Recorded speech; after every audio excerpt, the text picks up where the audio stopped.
Ambani news ಟಿವಿಗೆ ಸ್ವಾಗತ. ಪ್ರತಿದಿನ ನ್ಯೂಸ್ ಅಪ್ಡೇಟ್ಗಾಗಿ ಸಬ್ಸ್ಕ್ರೈಬ್ ಮಾಡಿ. ಅಂಬಾನಿ ನ್ಯೂಸ್ ಟಿವಿ ವೀಕ್ಷಕರಿಗೆ ನಮಸ್ಕಾರ. ಸ್ವಾತಂತ್ರ್ಯ ಹೋರಾಟಗಾರ ಹಾಗೂ ಮಾಜಿ ಶಾಸಕರಾದ ಕಾಮ್ರೇಡ್ ಜಿ. ಪಾಪಣ್ಣ ಅವರ ಸೇವೆ ಮತ್ತು ತ್ಯಾಗವನ್ನು ಸ್ಮರಿಸುವ ಅಪರೂಪದ ಕಾರ್ಯಕ್ರಮವೊಂದು ಶಿಡ್ಲಘಟ್ಟ ತಾಲೂಕಿನ ಮಳ್ಳೂರು ಗ್ರಾಮದಲ್ಲಿ ಜರುಗಿದೆ. ಜಿ. ಪಾಪಣ್ಣ ಅವರ ಸ್ಮಾರಕ ಭವನ ಹಾಗೂ ಅವರ ಭವ್ಯ ಶಿಲಾಮೂರ್ತಿಯನ್ನು ಅನಾವರಣಗೊಳಿಸಲು ಪಾಪಣ್ಣ ಅಭಿಮಾನಿಗಳ ಬಳಗದ ವತಿಯಿಂದ ಸಮಾಜಮುಖಿ ನಾಯಕ ಕಾಮ್ರೇಡ್ ಜಿ. ಪಾಪಣ್ಣ ಅವರ ಸ್ಮಾರಕ ಭವನ ಹಾಗೂ ಭವ್ಯ ಶಿಲಾಮೂರ್ತಿಯನ್ನು ಅನಾವರಣಗೊಳಿಸಲಾಯಿತು. ಕಾರ್ಯಕ್ರಮದಲ್ಲಿ ಭಾಗವಹಿಸಿ ಮಾತನಾಡಿದ ನಿವೃತ್ತ ನ್ಯಾಯಮೂರ್ತಿಗಳಾದ ಗೋಪಾಲ್ ಗೌಡ ಅವರು, ಕಾಮ್ರೇಡ್ ಜಿ. ಪಾಪಣ್ಣ ಅವರು ಎಂದಿಗೂ ಅಧಿಕಾರಕ್ಕಾಗಿ ಬದುಕಿದ ನಾಯಕರಲ್ಲ. ದೇಶದ ಸ್ವಾತಂತ್ರ್ಯ, ಸಾಮಾಜಿಕ ನ್ಯಾಯ ಮತ್ತು ಜನಸೇವೆಯೇ ಅವರ ಜೀವನದ ಮುಖ್ಯ ಧ್ಯೇಯವಾಗಿತ್ತು. ಇಂತಹ ಮಹನೀಯರ ಆದರ್ಶಗಳನ್ನು ಮುಂದಿನ ಪೀಳಿಗೆಗೆ ತಲುಪಿಸುವ ಜವಾಬ್ದಾರಿ ನಮ್ಮೆಲ್ಲರ ಮೇಲಿದೆ ಎಂದು ಕರೆ ನೀಡಿದರು. ಬಳಿಕ ಮಾತನಾಡಿದ ಶಾಸಕ ಬಿಎನ್ ರವಿಕುಮಾರ್, ಜಿ. ಪಾಪಣ್ಣ ಅವರು ಗ್ರಾಮೀಣ ಅಭಿವೃದ್ಧಿ, ಶಿಕ್ಷಣ ಮತ್ತು ಜನಸೇವೆಯಲ್ಲಿ ಸಲ್ಲಿಸಿದ ಕೊಡುಗೆ ಸದಾ ಸ್ಮರಣೀಯ. ಅವರ ಹೆಸರಿನಲ್ಲಿ ನಿರ್ಮಿಸಿರುವ ಈ ಸ್ಮಾರಕ ಭವನ ಮುಂದಿನ ಪೀಳಿಗೆಗೆ ಪ್ರೇರಣೆಯ ಕೇಂದ್ರವಾಗಲಿದೆ ಎಂದು ತಿಳಿಸಿದರು. ಇದೇ ವೇಳೆ ಕಾಂಗ್ರೆಸ್ ಮುಖಂಡ ಪುಟ್ಟು ಆಂಜಿನಪ್ಪ ಮಾತನಾಡಿ, ಸಮಾಜದ ಕಟ್ಟಕಡೆಯ ವ್ಯಕ್ತಿಗೂ ನ್ಯಾಯ ದೊರಕಬೇಕು ಎಂಬ ಧ್ಯೇಯದೊಂದಿಗೆ ಬದುಕಿದ ಜನನಾಯಕ ಜಿ. ಪಾಪಣ್ಣ ಅವರ ಆದರ್ಶಗಳು ಇಂದಿನ ಯುವ ಜನತೆಗೆ ದಾರಿದೀಪವಾಗಬೇಕು ಎಂದರು. ಇನ್ನು ಈ ಭವ್ಯ ಕಾರ್ಯಕ್ರಮದಲ್ಲಿ ಸಚಿವ ಕೆಎಚ್ ಮುನಿಯಪ್ಪ, ಕಾಂಗ್ರೆಸ್ ಮುಖಂಡ ಬಿವಿ ರಾಜೀವ್ ಗೌಡ ಸೇರಿದಂತೆ ವಿವಿಧ ರಾಜಕೀಯ ಪಕ್ಷಗಳ ನಾಯಕರು, ಜನಪ್ರತಿನಿಧಿಗಳು ಹಾಗೂ ಸಾರ್ವಜನಿಕರು ಪಕ್ಷಾತೀತವಾಗಿ ಭಾಗವಹಿಸಿ ಕಾಮ್ರೇಡ್ ಜಿ. ಪಾಪಣ್ಣ ಅವರಿಗೆ ಭಾವಪೂರ್ಣ ಗೌರವ ನಮನ ಸಲ್ಲಿಸಿದರು. ವರದಿ ಮಾನಸ್, ಅಂಬಾನಿ ನ್ಯೂಸ್, ಶಿಡ್ಲಘಟ್ಟ. ಸಬ್ಸ್ಕ್ರೈಬ್ ಮಾಡಿ, ಸಪೋರ್ಟ್ ಮಾಡಿ. ಅಂಬಾನಿ ನ್ಯೂಸ್ ಟಿವಿ ನಿರಂತರ ಸುದ್ದಿಗಾಗಿ ನೋಡ್ತಾ ಇರಿ.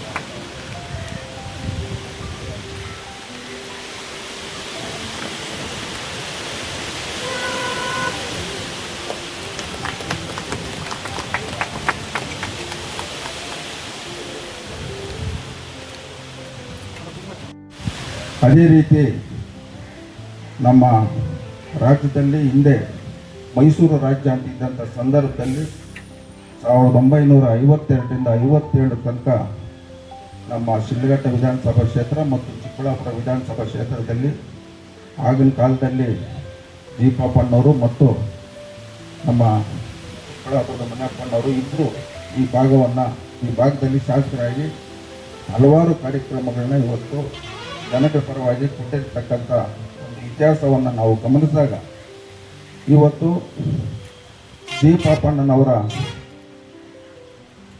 ಒಂದು ನಾಯಕತ್ವದಲ್ಲಿ ನಾವು ಸ್ವಾತಂತ್ರ್ಯಕ್ಕೆ ಮುಂಚೆ ಅವರ ಒಂದು ಹೋರಾಟಗಳನ್ನ ನಾವು ಅಧ್ಯಯನ ಮಾಡಿದಂಥ ಸಂದರ್ಭದಲ್ಲಿ ಭಾಳಷ್ಟು ಅವರು ಹೋರಾಟಗಳನ್ನ ಮಾಡಿ ಇವತ್ತು ಈ ಭಾಗದಲ್ಲಿ ರೈತರಿಗೆ, ಬಡವರಿಗೆ ಭಾಳಷ್ಟು ಕೊಡುಗೆಗಳನ್ನ ಕೊಟ್ಟಿರ್ತಕ್ಕಂಥದ್ದು ಇದೇ ಒಂದು ಉದಾಹರಣೆ ಅಂತ ನಾನು ಈ ಸಂದರ್ಭದಲ್ಲಿ ಹೇಳಕ್ಕೆ ಬಯಸ್ತೀನಿ.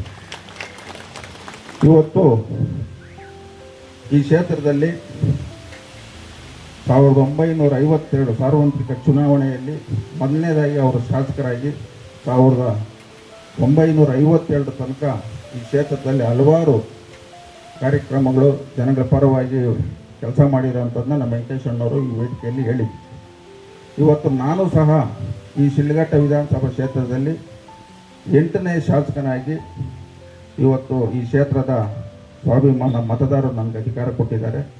ನಾನು ಈ ಸಂದರ್ಭದಲ್ಲಿ ಅವ್ರನ್ನೆಲ್ಲರೂ ನಾನು ಅವರಿಗೆ ಧನ್ಯವಾದಗಳನ್ನು ಹೇಳ್ತಾ, ಏನಿವತ್ತು ನಾವು ನಮ್ಮ ಒಂದು ಅಧಿಕಾರಾವಧಿಯಲ್ಲಿ ಇವತ್ತು ಈ ಮಹನೀಯರ ಒಂದು ಆದರ್ಶಗಳನ್ನ ಅಳವಡಿಸ್ಕೊಂಡು ಇವತ್ತು ಮುಂದೆ ರಾಜಕಾರಣಿಗಳಿಗೆ ಮುಖ್ಯವಾಗಿರ್ತಕ್ಕಂಥದ್ದು ಅವರ ಒಂದು ಅಧಿಕಾರ ಅವಧಿಯಲ್ಲಿ ಅವರು ಮಾಡಿರ್ತಕ್ಕಂಥ ಕೆಲಸಗಳು ಅದು ಶಾಶ್ವತವಾಗಿ ಉಳಿಬೇಕು ಅನ್ನೋ ಒಂದು ಗಮನದಲ್ಲಿ ಇಟ್ಕೊಂಡು ಇವತ್ತು ನಾನು ಈ ಕ್ಷೇತ್ರದಲ್ಲಿ ಪ್ರಾಮಾಣಿಕತೆಯಿಂದ ಎಲ್ಲ ಸಮುದಾಯಗಳನ್ನ ಇವತ್ತು ಗಮನದಲ್ಲಿ ಇಟ್ಕೊಂಡು ಇವತ್ತು ನಾವು ಈ ಕ್ಷೇತ್ರದಲ್ಲಿ ಮುಖ್ಯವಾಗಿ ಇವತ್ತು ಶಿಕ್ಷಣ, ಆರೋಗ್ಯ, ಅಭಿವೃದ್ಧಿ ಮತ್ತು ಈ ಕ್ಷೇತ್ರದಲ್ಲಿರ್ತಕ್ಕಂಥ 56,000 ಕುಟುಂಬಗಳು ಇವತ್ತು ನೆಮ್ಮದಿಯಿಂದ ಬದುಕಬೇಕನ್ನೋ ಒಂದು ಸಂಕಲ್ಪವನ್ನು ಮಾಡಿ ನಾವು ಆಡಳಿತವನ್ನು ಮಾಡ್ತಾಯಿದ್ದೀರಿ. ಇವತ್ತು ಏನು ನಮ್ಮ ಮಳ್ಳೂರು ಗ್ರಾಮದಲ್ಲಿ ಇವತ್ತು ಮಾನ್ಯ ಜಿ ಪಾಪಣ್ಣನವರ ಈ ಒಂದು ಭವನ ಕಟ್ಟಬೇಕಂತೇಳಿ ಅವರ ಕಟ್ಟ ಅಭಿಮಾನಿಗಳು ಸುಮಾರು ಬಾರಿ ಎಲ್ಲರ ಹತ್ರ ಹೋಗಿ ಒಂದು ದೇಣಿಗೆಯನ್ನು ಪಡೆದು ಇವತ್ತು ಅವರು ಈ ಒಂದು ಜಿ ಪಾಪಣ್ಣ ಅವರ ಭವನವನ್ನು ಉದ್ಘಾಟನೆ ಮಾಡಿದ್ದಾರೆ. ಈ ಸಂದರ್ಭದಲ್ಲಿ ನಾನು ಅವರೆಲ್ಲರಿಗೂ ಧನ್ಯವಾದಗಳನ್ನು ಹೇಳ್ತಾ, ವಿಶೇಷವಾಗಿ ಇವತ್ತು ನಮ್ಮ ಗುರುಗಳು ನಮ್ಮ ಮಳ್ಳೂರಿಗೆ ಇವತ್ತು ಜಿ ಪಾಪಣ್ಣವ್ರ ಕಾಲದಲ್ಲಿ ಮೇಲೂರಿಗೆ ಹಲವಾರು ಕಾರ್ಯಕ್ರಮಗಳು ಕೊಟ್ಟಿದ್ದಾರೆ. ನೀವು ನಮ್ಮ ಗ್ರಾಮಕ್ಕೆ ಕೊಡ್ಬೇಕಂತ ಕೇಳಿದ್ದಾರೆ. ಈ ವೇದಿಕೆ ಮುಖಾಂತರ ಏನು ಅವ್ರು ಕೇಳಿರ್ತಕ್ಕಂಥ ಈ ಇದು ಸರ್ಕಾರಿ ಜಾಗ, ಸರ್ಕಾರಿ ಕುಂಟೆ ಅನ್ನೋ ಜಾಗ ನಮ್ಗೆ ತೋರಿಸಿದ್ರು. ನಮ್ಮ ಜನಾರ್ದನ್ ನಮ್ಮ ಮುಖಂಡರು ವಕೀಲರು ನಮ್ಗೆ ತೋರಿಸಿದ್ದಾರೆ. ಇವತ್ತು ಈ ವೇದಿಕೆ ಮುಖಾಂತರ ಆ ಒಂದು ಉದ್ಯಾನವನ ಮಾಡಲಿಕ್ಕೆ ಆದಷ್ಟು ಬೇಗ ಇವತ್ತು ಶಾಸಕರ ಅನುದಾನದಲ್ಲಿ ಕೊಡ್ತೀನಿ ಅಂತ ಸಂದರ್ಭದಲ್ಲಿ ಎಲ್ಲರಿಗೂ ಹೇಳ್ತಾ ಈ ಒಂದು ಕಾರ್ಯಕ್ರಮವನ್ನು ಅಚ್ಚುಕಟ್ಟಾಗಿ ನೆರವೇರಿಸಿಕೊಟ್ಟಂತೆ ಎಲ್ರಿಗೂ ಒಂದು ಸಹ ನನ್ನ ಮಾತನ್ನು ಮುಗಿಸ್ತಾ ಇದ್ದೀನಿ. ಸಾಮಾನ್ಯ ರೈತ ಕುಟುಂಬದಲ್ಲಿ ಜನಿಸಿ ಕೇವಲ 20 ವರ್ಷಗಳಿಗೆ ದೇಶನ ಕಟ್ಟಂಥದ್ದು, ದೇಶದ ಭವಿಷ್ಯಕ್ಕೆ ನನ್ನ ಅವಶ್ಯಕತೆ ಏನಿದೆ ಅಂತೇಳಿ ಸ್ವಾತಂತ್ರ್ಯ ಚಳುವಳಿಯಲ್ಲಿ ಗ್ರಾಮದ ಮತ್ತು ಅಕ್ಕಪಕ್ಕದ ಗ್ರಾಮದ ಎಲ್ಲ ಯುವಕರನ್ನ ಹಿರಿಯನ್ನ ಜೊತೆಗೂಡಿ ಒಂದು ಗುಂಪು ಕಟ್ಟಿಕೊಂಡು ಅಂದಿನ ದಿನಗಳಲ್ಲೇ 1938ರಲ್ಲಿ ಸ್ವಾತಂತ್ರ್ಯ ಸಂಗ್ರಾಮದಲ್ಲಿ ಧುಮುಕಿದಂಥ ಒಬ್ಬ ಧೀಮಂತ ಸರಳ ವ್ಯಕ್ತಿ ಜಿ ಪಾಪಣ್ಣವರು. ಅವರ ವ್ಯಕ್ತಿತ್ವ ಎಷ್ಟು ಸರಳವಾಗಿತ್ತು, ಎಷ್ಟು ದೇಶದ ಬಗ್ಗೆ ಒಂದು ಅವ್ರಿಗೆ ಆಸಕ್ತಿ ಇತ್ತು ಅಂತೇಳಿ ನಮಗೆ ಅವರ ಚರಿತ್ರೆನ ಮತ್ತು ಅವ್ರ ಬಗ್ಗೆ ಕೇಳಿದಾಗ ತಿಳ್ಕೊಂಡಾಗ ಭಾಳಷ್ಟು ಮೈ ರೋಮಾಂಚನ ಆಗ್ತದೆ. ಇಂಥ ಒಬ್ಬ ನಾಯಕ ನಮ್ಮ ಭೂಮಿಲಿ, ನಮ್ಮ ಮಣ್ಣಿನಲ್ಲಿ ಹುಟ್ಟಿದ್ದಂಥದ್ದು ಮತ್ತು ಸರಳವಾಗಿ ಬದುಕಿದಂಥದ್ದು ಮತ್ತು ಈ ಶಿಡ್ಲಘಟ್ಟ ತಾಲೂಕಿನ ಕಟ್ಟದಂಥ ಒಂದು ಮಾದರಿ ನಮ್ಮೆಲ್ಲರಿಗೂ ಸಹ ಒಂದು ಮಾರ್ಗದರ್ಶನವಾದಂಥ ಒಂದು ಧೀಮಂತ ವ್ಯಕ್ತಿತ್ವವಾಗಿ ನಮಗೆ ಪಾಪಣ್ಣವ್ರು ಕಾಣ್ತಾರೆ. ಭಾಳಷ್ಟು ಸರಳವಾಗಿ ಬದುಕ್ತಾ ಇದ್ದಂಥವ್ರು. ವಾರದ ಕೆಲಸ ಅಂಥೇಳಿ ಒಂದು ಊರಿನ ಎಲ್ಲರನ್ನೂ ಸಹ ಜೊತೆಗೂಡಿ ತೋಟಗಳಿಗೆ, ಹೊಲ ಗದ್ದೆಗಳಿಗೆ ಹೋಗೋಂಥ ರಸ್ತೆಗಳನ್ನ ನಿರ್ಮಾಣ ಮಾಡ್ತಾ ಇದ್ದಂಥ ಒಂದು ಆಲೋಚನೆ ಎಲ್ಲರಿಗೂ ಬರ್ತದೆ. ಅದು ಕಾರ್ಯಗತ ಮಾಡೋದಕ್ಕೆ ಯಾರೂ ಮುಂದೆ ಬರೋದಿಲ್ಲ. ಬರೀ ಮಾತಿನಲ್ಲಿ ಶೂರ ಇರ್ತೀವಿ ನಾವೆಲ್ಲ. ಕೆಲಸದಲ್ಲಿ ಶೂರತ್ವ ತೋರಿಸಿದಂಥವರು ಹಿಂದಿನ ದಿನಗಳಲ್ಲಿ ಯಾರಪ್ಪ ಅಂದರೆ ಅದು ಪಾಪಣ್ಣವರು. ಅವರ ಶ್ರೇಯಸ್ಸು ನಮ್ಮೆಲ್ಲರಿಗೂ ಸಹ ಒಂದು ಆದರ್ಶ ಅಂತ ನಾನು ಭಾವಿಸ್ತೀನಿ. ಸಾಕಷ್ಟು ಅವರ ಒಂದು ಆಚಾರ ವಿಚಾರಗಳನ್ನ ಗಮನಿಸಿದಾಗ ಒಬ್ಬ ಶಾಸಕರಾಗಿ ಕೆಲಸ ಮಾಡಿ ಸ್ವಾತಂತ್ರ್ಯ ಹೋರಾಟದಲ್ಲಿ ಭಾಗವಹಿಸಿ ಸರ್ಕಾರದಿಂದ ಬರೋಂಥ ಒಂದು ನ್ಯಾಯಯುತವಾದಂಥ ಪೆನ್ಷನ್ನ ತಾನು ಪಡ್ಕೊಳ್ದೆ ಸ್ವಾತಂತ್ರ್ಯ ಹೋರಾಟದಲ್ಲಿ ಭಾಗವಹಿಸಿದಂಥ ತನ್ನ ಸ್ನೇಹಿತರಿಗೆ ಕೊಡಿಸಿ ಮತ್ತು ತನಗೆ ಬರ್ತಾ ಇದ್ದಂಥ ಪೆನ್ಷನ್ನ ಯಾರು ಸಮಾಜದಲ್ಲಿ ಅನುಕೂಲ ಇರೋದಿಲ್ಲ ಅವರಿಗೆ ಅನುಕೂಲ ಆಗಲಿ ಅಂತೇಳಿ ಬಿಟ್ಕೊಟ್ಟಂಥ ಒಬ್ಬ ಧೀಮಂತ ಶಾಸಕ ಪಾಪಣ್ಣವರು ಅಂತೇಳಿ ನಮಗೆ ಒಂದು ಮೇರು ವ್ಯಕ್ತಿತ್ವ. ಟೌನ್ಶಿಪ್ ಅನ್ನ ನಿರ್ಮಾಣ ಮಾಡಬೇಕು ಅಂತ ಹೇಳಿ ಅಲ್ಲಿ ಭೂ ಸ್ವಾಧೀನದ ಪ್ರಕ್ರಿಯೆ ಈಗಾಗಲೇ ಪ್ರಾರಂಭ ಆಗಿದೆ. ರೈತನಿಗೆ ನೆಮ್ಮದಿ ಇಲ್ಲ, ರೈತನಿಗೆ ನ್ಯಾಯ ಸಿಕ್ಕಲಿಲ್ಲ. ಕೃಷಿ ಕಾರ್ಮಿಕರು ಕೂಡ ನ್ಯಾಯ ಯಾವಾಗ ರೈತರಿಂದ ಸಿಕ್ಕಲಿಲ್ವೋ ಕೃಷಿ ಕಾರ್ಮಿಕರು ಕೂಡ ನ್ಯಾಯ ಸಿಕ್ಕಲಿಲ್ಲ, ಸಿಗುವುದೂ ಇಲ್ಲ. ಇದನ್ನು ನಾವು ಬಹಳ ತೀಕ್ಷ್ಣವಾಗಿ ಗಮನಿಸಬೇಕಾಗಿರ್ತಕ್ಕಂತಹ ಸಂದರ್ಭ ಇದೆ ಅಂತ ಹೇಳಿ ನಾನಾದರೂ ಭಾವಿಸಿದ್ದೀನಿ. ಯಾಕಂತ ಹೇಳಿದ್ರೆ ಇವತ್ತಿನ ದಿವಸ ವಿದ್ಯಾಭ್ಯಾಸ ಖಾಸಗೀಕರಣ, ಆಸ್ಪತ್ರೆ ಖಾಸಗೀಕರಣ, ಸರ್ಕಾರಿ ಆಸ್ಪತ್ರೆಗಳು ಇವೆ, ಡಾಕ್ಟರ್ಗಳಿಲ್ಲ, ಸರ್ಕಾರಿ ಆಸ್ಪತ್ರೆಗಳಲ್ಲಿ ಔಷಧಿಗಳಿಲ್ಲ. ಇವತ್ತು ಬರ್ತಕ್ಕಂತಹ ಕಾಯಿಲೆಗಳನ್ನು ನಾವು ಗಮನಿಸಿದಾಗ ನಾವು ತಿನ್ನುವ ಎಲ್ಲ ಪದಾರ್ಥಗಳಲ್ಲಿ ವಿಷ ತುಂಬಿದೆ. ಕಾರಣ ಸ್ಲಮ್ ವಾಟರು, ಸೀವೇಜ್ ವಾಟರ್ ಇಂದ ರಾಜಕಾರಣಿಗಳು ನಮ್ಮ ಆಳ್ತಕ್ಕಂಥವರು ತಪ್ಪು ಮಾಹಿತಿಗಳನ್ನು ನೀಡಿ ರೈತರಿಗೆ ನಾವು ಬಹಳಷ್ಟು ನೀರು ಕೊಟ್ಟು ಸ್ವಸಹಾಯಕರಾಗಿ ಮಾಡಿದ್ದೀವಿ ಅಂತ ಹೇಳಿ ಜಂಬ ಕೊಚ್ಚಿಕೊಳ್ತಿದ್ದಾರೆ. ಅವರು ನಮ್ಮನ್ನ ನಾಶ ಮಾಡ್ತಿದ್ದಾರೆ. ಇದನ್ನ ಬಹಳ ಜವಾಬ್ದಾರಿತವಾಗಿ ನಾನು ಹೇಳ್ತಾ ಇದ್ದೀನಿ. ಕೆರೆಗಳಿಗೆ ನೀರು ತುಂಬಿಸುವುದು, ನಮಗೆ ನೀವು ಅಣೆಕಟ್ಟು ಕಟ್ಟಲಿಲ್ಲ, ಚೆಕ್ ಡ್ಯಾಮ್ಸ್ ಕಟ್ಟಲಿಲ್ಲ. 79 ವರ್ಷ ಸ್ವತಂತ್ರ ಭಾರತ ದೇಶದಲ್ಲಿ ಮಳೆ ಇದ್ದರೆ ಬೆಳೆ ಬೆಳೀತಕ್ಕಂಥ ಪರಿಸ್ಥಿತಿ, ನೀವು ತುಂಬಿಸ್ತಕ್ಕಂಥ ನೀರು ಕಲುಷಿತ ನೀರು, ಭೂಮಿಗೆ ಇಂಗಿ ಟ್ಯಾಪ್ನಲ್ಲಿ ಕುಡಿತಕ್ಕಂಥ ನೀರು ಕಲುಷಿತ ಆಗಿದೆ. ನಾವು ವಿಷವನ್ನು ಸೇವನೆ ಮಾಡ್ತಿದ್ದೀವಿ. ಕಾಂಟ್ರಾಕ್ಟರ್ಸ್ ಹತ್ರ ಕೋಟಿಗಟ್ಟಲೆ ದುಡ್ಡು ಲಪಟಾಯಿಸಿರ್ತಕ್ಕಂಥ ರಾಜಕೀಯ ಪ್ರತಿನಿಧಿಗಳು, ಇದು ಬಹಳ ಜವಾಬ್ದಾರಿತವಾಗಿ ನಾನು ಮಾತಾಡ್ತಾ ಇದ್ದೀನಿ. ನೀವು ಚಿಕ್ಕಬಳ್ಳಾಪುರ ಕೆರೆ ನೋಡಿ, ಕೋಲಾರ ಕೆರೆ ನೋಡಿ, ಚಿಂತಾಮಣಿ ಹತ್ರ ಇರ್ತಕ್ಕಂಥ ಕೆರೆಗಳನ್ನು ನೋಡಿ. ನಮ್ಮ ರೈತರು ಕೇಳಿದ್ದು ಶುದ್ಧ ನೀರು ಕುಡಿಯುವುದಕ್ಕೆ ಅಲ್ಲ. ನೀರು ಪೂರೈಕೆ ಇಲ್ಲದೇನೆ ಯಾವ ರೈತ ಕೂಡ ಕೃಷಿ ಮಾಡೋದಕ್ಕೆ ಸಾಧ್ಯ ಇಲ್ಲ. ಇಂತಹ ಚಿಂತನೆ ಮಾಡಿದ್ದು ಜಿ ಪಾಪಣ್ಣನವರು.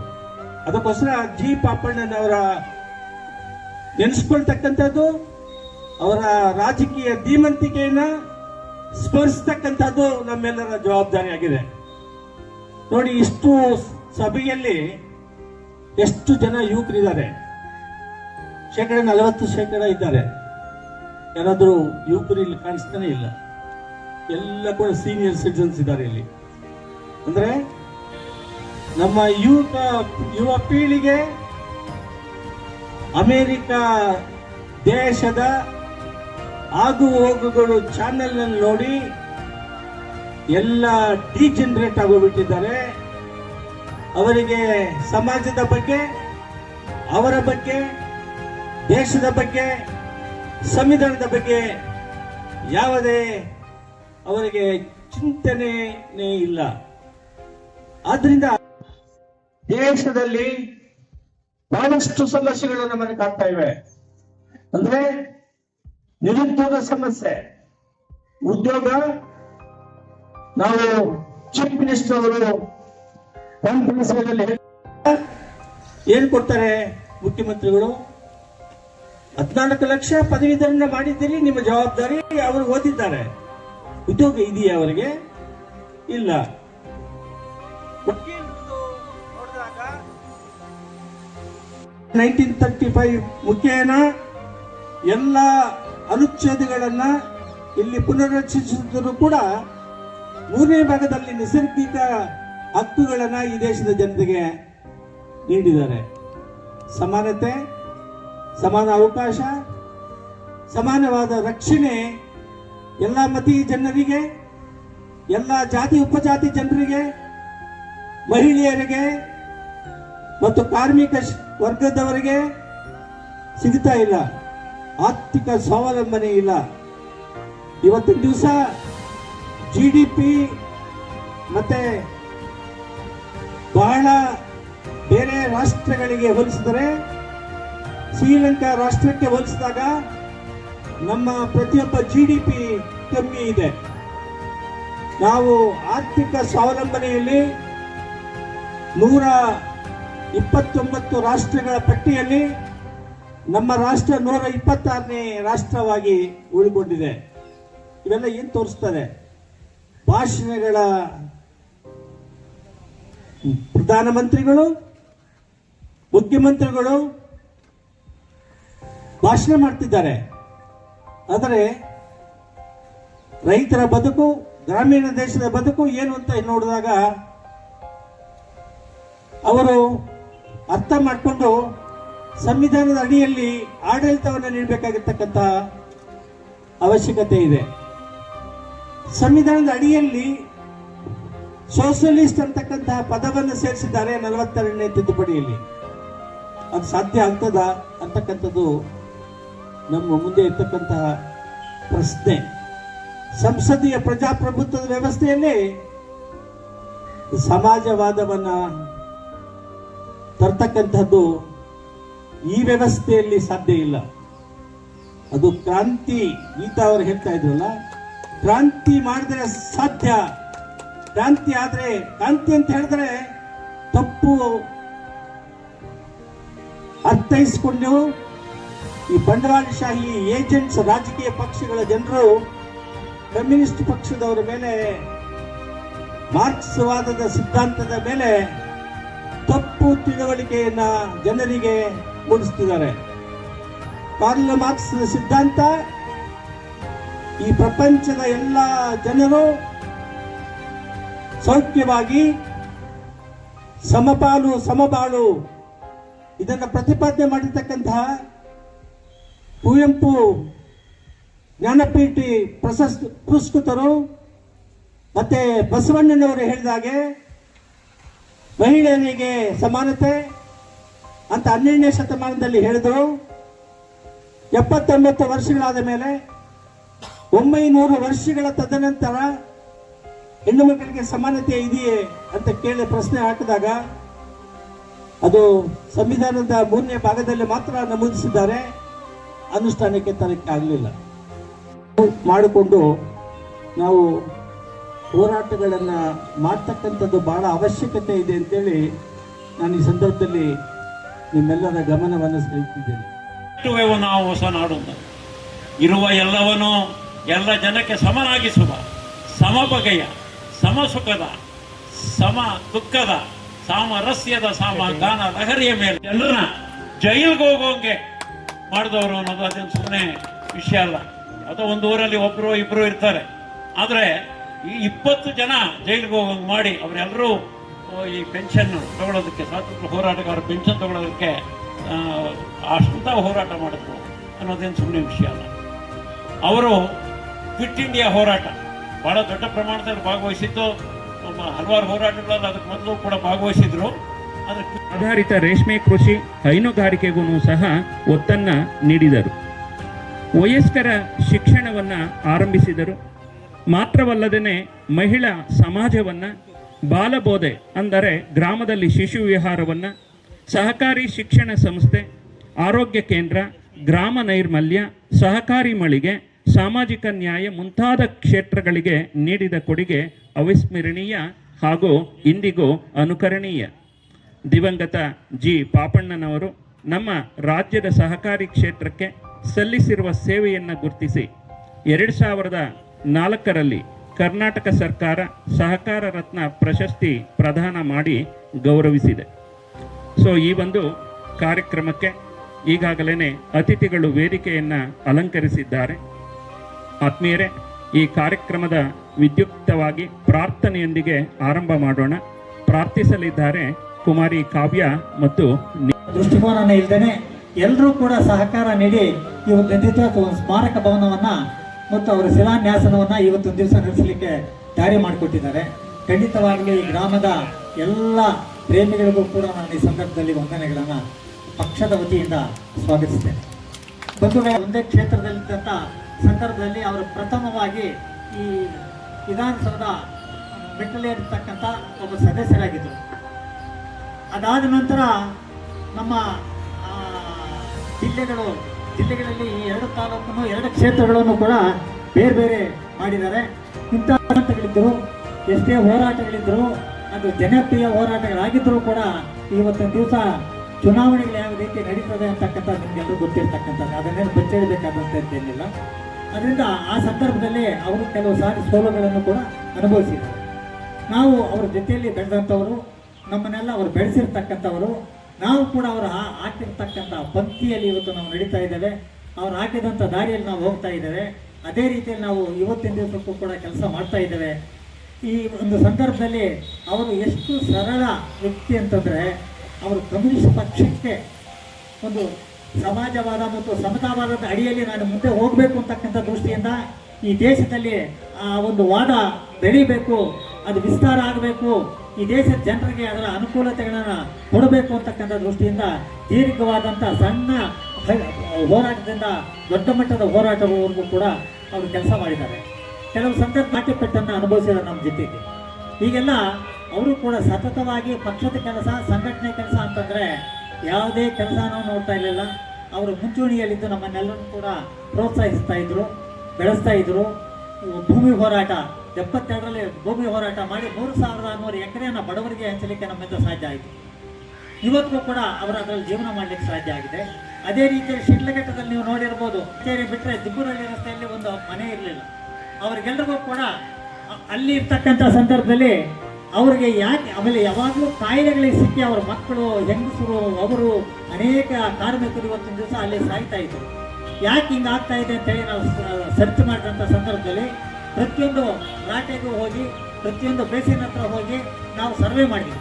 ಸರ್ವೆ ಮಾಡಿದ್ರೆ 2,000 ಜನ ಸಿಕ್ಕಿದ್ರು ಈ ಕಾರ್ಮಿಕರು. ಆ 2,000 ಜನರು ಸಹ ಯಾವ ರೀತಿಯಲ್ಲಿ ಜೀವನ ಮಾಡ್ತಾ ಇದ್ದಾರೆ ಅಂತಕ್ಕಂಥ ರೀತಿಯಲ್ಲಿ ನಾವು ಪೂರ್ತಿಯಾಗಿ ಅದು ಪರಿಶೋಧನೆ ಮಾಡಿ ಅದರಿಂದ ಸರ್ಕಾರಕ್ಕೆ ನಾವು ಸಂಬಂಧಪಟ್ಟಂಥ ತಹಸೀಲ್ದಾರ್ ಮುಖಾಂತರ ಜಿಲ್ಲಾಧಿಕಾರಿಗಳ ಮುಖಾಂತರ ನಾವು ಅರ್ಜಿಗಳನ್ನು ಕೊಟ್ಟು